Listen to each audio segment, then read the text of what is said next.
ज्ञानेश्वर माऊली सद्गुरू काकाजी माऊली. नमस्कार. आज आपण बघणार आहोत कर्ण हे पात्र बघणार आहोत. कर्णाच्या बाबतीत मोठमोठ्या साहित्यकारांनी मोठमोठे साहित्यिक ग्रंथ लिहिलेले आहेत कर्णाच्या दानशूरतेबद्दल. तसेच काही मतभेदही आहेत, काही आक्षेपही आहेत. कर्णाचा जन्म मंत्राने झालेला आहे असं दाखविलेलं आहे. काही लोक म्हणतात मंत्राने जर पुत्रप्राप्ती झाली असती तर समाजात लग्नसंस्था कशाला आवश्यक असती. आणि कर्णाला कवचकुंडले, जन्मताच कवचकुंडले धारण केलेले दाखवलेले आहेत, जे जीवशास्त्राच्या दृष्टीने असंभव आहे. यावरही काही लोकांचा आक्षेप आहे. त्यामुळे ते लोक म्हणतात की ही कथा म्हणजे कपोल कल्पना आहे.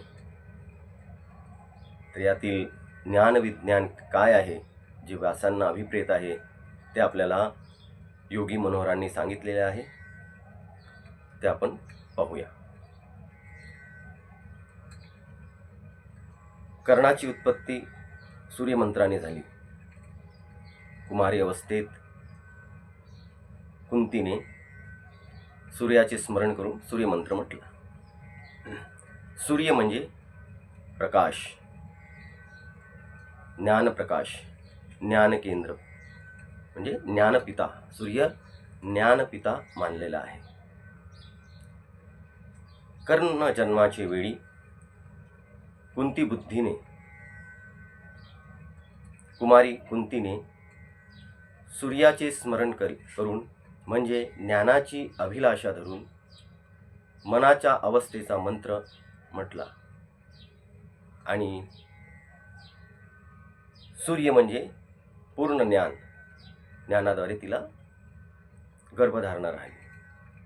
म्हणजे अपरिपक्व बुद्धीने ज्ञानाची अभिलाषा धरून मनाच्या अवस्थेद्वारे सूर्याचे ध्यान केले आणि तिला ज्ञान गर्भधारणा राहिली. जन्मताच त्या मुलाचे नाव कर्ण ठेवण्यात आले. कर्ण म्हणजे कान.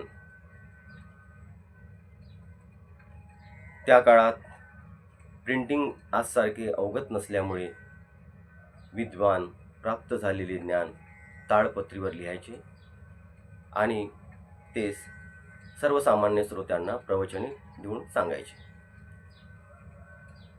सर्वसामान्य बुद्धीचे सामान्य लोक ऐकीव ज्ञान झालं की आपल्याला ग्रंथातील पूर्ण ज्ञान प्राप्त झालं असाच त्यांचा समज होता, जो आजही आहे.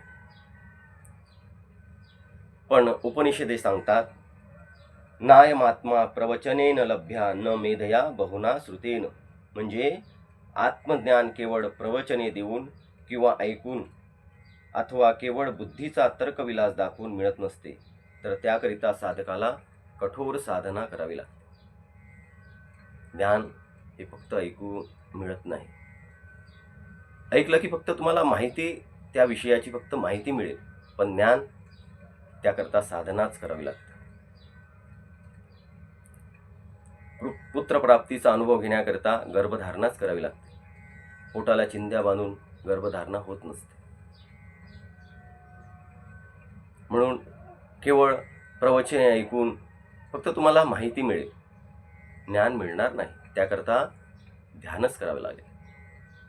ध्यानातूनच तुम्हाला त्या अवस्थेची, ज्ञानाची प्राप्ती होत असते. महाभारतात कर्ण हा विशेषतः 5 पांडवापैकी अर्जुनाचा द्वेष करीत असे.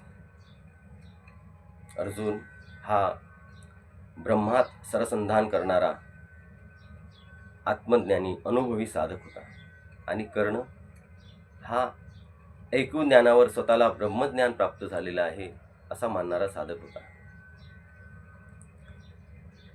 दोघेही जेव्हा अमोरासमोर आले तर कर्ण हा सरस ठरत असे. कारण खरा आत्मज्ञानी साधक हा नम्र असतो. तो दिखावा त्याला पसंत नसतो. पण ऐकीव ज्ञानावर आपल्याला पूर्ण ब्रह्मज्ञान प्राप्त झालेले असे शब्दपंडित आपल्या तर्कविलास दाखवून खऱ्या ज्ञानी साधकाला गप्प करतात आणि समाजात आपलं वर्चस्व दाखवतात. आणि अज्ञानी लोक अशाच भंपक ढोंगी पंडितांना भगवान मानतो आणि डोक्यावर उचलतो. या लोकांची, अशा ढोंगी लोकांची काही काळ चालते, पण नंतर सत्याचाच जय होतो. सत्यमेव जयते. म्हणून शेवटी पांडवाचाच विजय होतो.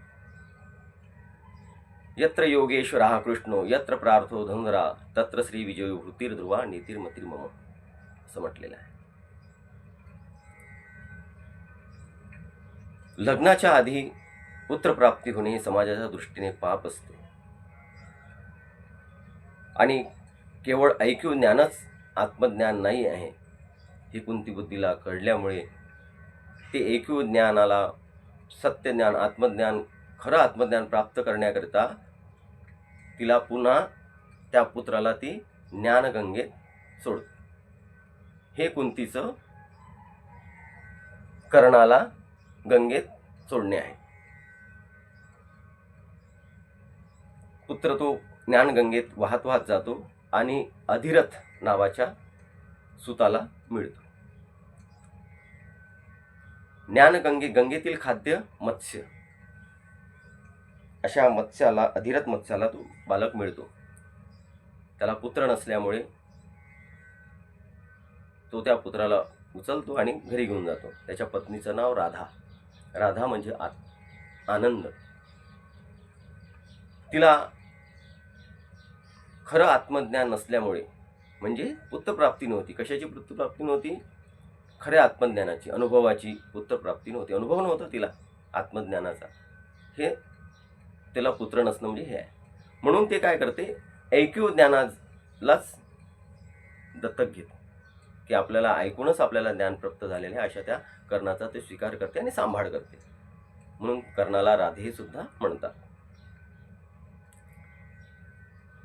कर्णाला मोठमोठ्या साहित्यिकांनी दानवीर, दानसूर म्हणून मोठमोठे ग्रंथ लिहिलेले आहेत. पण ऐक्यू ज्ञानावर शब्दपंडित, तर्कविलास करून त्यांना जर अशा पंडितांना आपण एक विचारलं तर ते भरपूर सांगतात. भरपूर. थोडंसं विचारा, त्या अहममनतेमुळे मला हे येतं, मला ते येतं, मी एवढं केलेलं आहे, मी असं केलं, खूप खूप बढाई करून तू फक्त थोडंसं विचारा, ते पूर्ण तुम्हाला सांगतील. तर कर्णाची दानसूरता ही अशी आहे, अहम म्हणते. याला नवीन शब्द इंग्लिशमधला आहे, गॉसिप करतात ना. 4 लोक बसले की 5व्याची मस्त काही न विचारलं तरी सांगत बसतात आपली बढाई. आणि खरा ज्ञानी काय म्हणतो, मला काही नाही माहीत. तर कर्णाची दानसूरता इथे आहे. कर्णाला जन्मताच कवच कुंडली धारण केलेलं दाखवलं आहे, जे जीवशास्त्रा दृष्टीने असंभव आहे. यातील योगशास्त्र काय आहे हे योगी मनोहरांनी अनुभव घेऊन सांगितलेलं आहे. कानाची शोभा उत्तम आणि खरं ज्ञान ऐकून होते, केवळ कुंडली घालून होत नाही. म्हणजे भंपकपणा दाखवून होत नाही, त्याकरता खरा अनुभवच घ्यावा. ते हे कर्णाचे कुंडल आहे. आणि कवच आपण म्हणतो ना, एक गेंड्याच्या कातडीचा आहे, म्हणून निर्लज्जपणा. काही लोक असे असतात, त्यांना काहीही म्हणा, त्यांच्यावर काहीच परिणाम होत नाही, निर्लज्ज असतात. निर्लज्जम सदा सुखी. तशा निर्लज्ज माणसाचे करता काय, गेंड्याची कातडीचे असतात असं म्हणतो आपण. तर हे गेंड्याची कातडी म्हणजेच त्याचे कवच आहे. म्हणजे जो ऐक्यू ज्ञान, अनुभव न घेता ऐकलेलं ज्ञान झालं म्हणजेच आपल्याला ब्रह्मज्ञान प्राप्त झालेलं आहे. आणि आपल्याच मस्तीत कोण काय म्हणतो त्याच्याशी काही मतलब नाही. बस मी ज्ञानी आहे, मी ब्रह्मज्ञानी आहे, मी लोकांना सांगणार, ऐकलेली माहिती लोकांना सांगणार, अनुभव काहीच नाही. तर अशा साधकाला कवच कुंडले जन्मताच धारण केलेले दाखवलेले आहे. जेव्हा कर्ण सेनापती होता तेव्हा दुर्योधनाने म्हटलं, हे काय चाललेलं आहे, आज इतके दिवस झाले पांडव हरलेले नाहीत, तर तो प्रतिज्ञा करतो की मी उद्या पांडवांचा सर्वनाश करेल. दुर्योधनाला समाधान वाटते, शांततेने झोपतो. पण इकडे पांडवाच्या शिबिरात चिंता वाढते. त्यामुळे सर्वजण भगवान गोपालकृष्णाचं मार्गदर्शन घ्यायला त्यांच्या शिबिरात जातात. तेव्हा कृष्ण युधिष्ठिराला सांगतो की तू उद्या सकाळी जेव्हा कर्ण उपासनेत बसलेला असेल तेव्हा तू त्याच्याजवळ जा, त्याची प्रशंसा कर आणि त्याला कवच कुंडल दानात माग, तो देईल. त्याप्रमाणे युधिष्ठिर जातो आणि त्याला कवच कुंडलाची भिक्षा माग, आणि कर्ण त्या ब्राह्मणाला कवच कुंडले दानात देऊन देतात.